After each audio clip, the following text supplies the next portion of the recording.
بسم اللہ الرحمن الرحیم۔ شروع اللہ کے نام سے جو بہت مہربان نہایت رحم والا ہے۔ آپ کے بچے ایک عظیم نعمت۔ حدیث صحیح المسلم 2635۔ صحیح مسلم میں روایت ہے کہ ایک آدمی نے حضرت ابو ہریرہ رضی اللہ تعالیٰ عنہ سے عرض کیا کہ میرے 2 بچے فوت ہو گئے ہیں، آپ نبی کریم صلی اللہ علیہ وسلم کی کوئی ایسی حدیث سنائیں جس سے مجھے اپنے فوت شدہ بچوں کے بارے میں تسلی ہو۔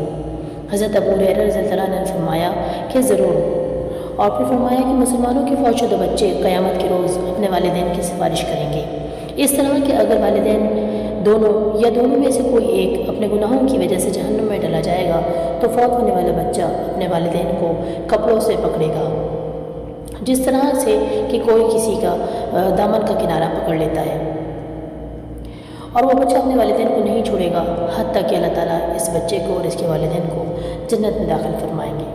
اور صحیح مسلم شریف کی حدیث نمبر 2636 میں اس طرح ہے کہ حضرت ابو ہریرہ رضی اللہ عنہ سے مروی ہے کہ نبی کریم صلی اللہ علیہ وسلم کی خدمت میں ایک عورت اپنے بچے کو لے کر آئی اور عرض کیا کہ یا رسول اللہ، یہ بچہ بیمار رہتا ہے اور مجھے اس کا ڈر رہتا ہے کیونکہ میرے اس سے پہلے بھی 3 بچے فوت ہو چکے ہیں۔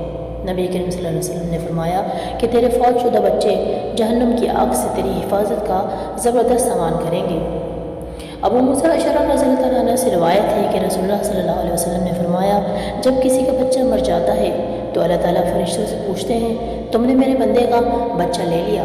وہ کہتے ہیں کہ یا اللہ ضرور، اور تو بہت بہتر جاننے والا ہے۔ تب اللہ تعالیٰ کہتے ہیں کہ تو نے اس کے دل کا ثمرہ لے لیا؟ وہ کہتے ہیں ہاں۔ پھر پوچھتا ہے کہ تو بندے نے کیا کہا؟ فرشتے کہتے ہیں کہ اس نے اِنَّ لِلَّهِ وَإِنَّا إِلَيْهِ رَاجِعُونَ پڑھا، تیری حمد کی یعنی الحمدللہ کہا، تو اللہ کہتا ہے پھر اس کے بدلے اس کے لیے جنت میں ایک گھر بنا دو اور اس کا نام بیت الحمد رکھ دو۔ روایت ترمذی۔ حضرت قرہ مزنی رضی اللہ عنہ کہتے ہیں کہ ایک شخص حضور صلی اللہ علیہ وسلم کے پاس آیا کرتا تھا تو اس کا بچہ بھی اس کے ساتھ ہوتا۔ حضور صلی اللہ علیہ وسلم نے فرمایا تجھے یہ بچہ بہت پیارا ہے؟ کہا بہت، جتنا آپ کو اللہ رب العزت پیارا ہے۔ کچھ دنوں بعد وہ شخص اکیلا آیا، بچہ ساتھ نہ تھا۔ نبی کریم صلی اللہ علیہ وسلم نے پوچھا کہ تیرا بچہ کدھر ہے؟ عرض کیا کہ وہ تو فوت ہو گیا۔ فرمایا کیا تجھے یہ پسند ہے کہ جنت کے جس دروازے سے تو جانا چاہے آگے تیرا بچہ کھڑا ہو؟ عرض کیا یہ مجھے اکیلے کے لیے ہی ہے یا پھر یہ فرمان ہم سب کے لیے ہے؟ تو نبی کریم صلی اللہ علیہ وسلم نے فرمایا کہ یہ فرمان ہر ایک کے لیے ہے۔ حضرت علی رضی اللہ عنہ سے روایت ہے کہ کچا بچہ جو پیٹ میں ہی ساقط ہو جاتا ہے وہ بھی اللہ تعالیٰ سے ضد کر کے ماں باپ کو جنت میں داخل کرے گا۔ حضرت ابن عباس رضی اللہ تعالیٰ عنہ سے روایت ہے کہ جس کی بچی ہو اور وہ اس کو نہ تو زندہ درگور کرے اور نہ ہی اس کی توہین کرے، نہ بیٹے کو اس پر ترجیح دے، اللہ تعالیٰ اس کو جنت میں داخل فرمائے گا۔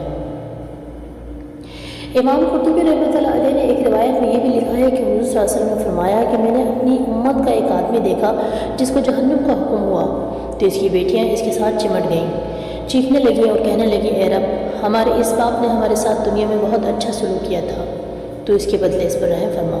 تو اللہ تعالیٰ نے اس کی وجہ سے اس پر رحم فرمایا اور اسے جہنم سے نجات دے کر جنت عطا فرمائی۔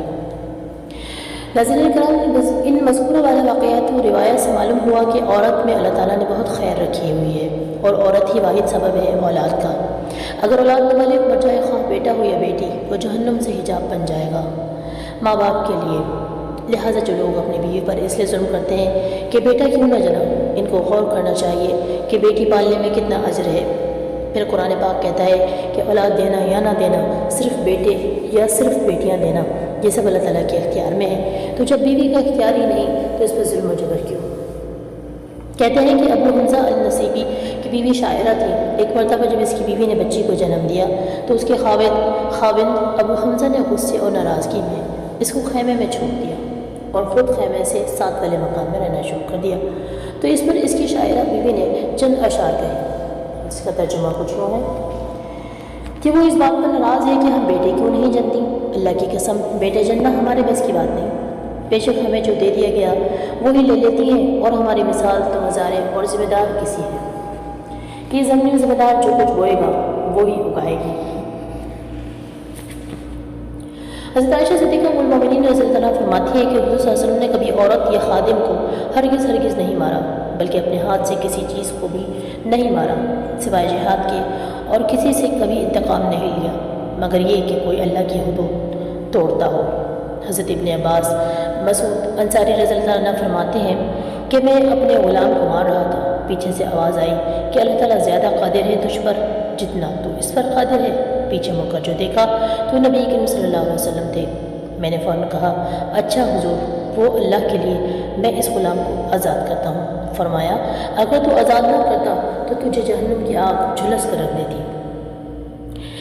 اسی حدیث پر امام نووی رحمۃ اللہ علیہ فرماتے ہیں کہ اس میں ترغیب ہے غلاموں سے نرمی اور حسن سلوک کرنے کی۔ جب غلام سے نرمی کی ترغیب ہے تو بیوی اس کی زیادہ حقدار ہے کہ اس کے ساتھ ہر معاملے میں نرمی سے کام لیا جائے۔ نبی کریم صلی اللہ علیہ وسلم کو فرما رہے ہیں کہ جو شخص نرمی کرنے سے محروم ہے وہ خیر ہی سے محروم ہے۔ اللہ تعالیٰ سے دعا ہے کہ اس حدیث مبارکہ میں ہم نے جو کچھ سنا، سمجھا اور پڑھا، اللہ تعالیٰ ہمیں اس پر عمل کرنے کی توفیق عطا فرمائے۔ آمین ثم آمین یا رب العالمین۔ سبحانک اللہم و بحمدک، اشہد ان لا الہ الا انت، استغفرک و اتوب الیک، وما علینا الا البلاغ۔ اگر آپ لوگ بھی قرآن و حدیث سے جڑے رہنا چاہتے ہیں تو ہمارے چینل کو سبسکرائب اور بیل آئیکن کو پریس کرنا نہ بھولیے گا تاکہ ہماری ہر نئی آنے والی ویڈیو سے آپ لوگ باخبر رہیں۔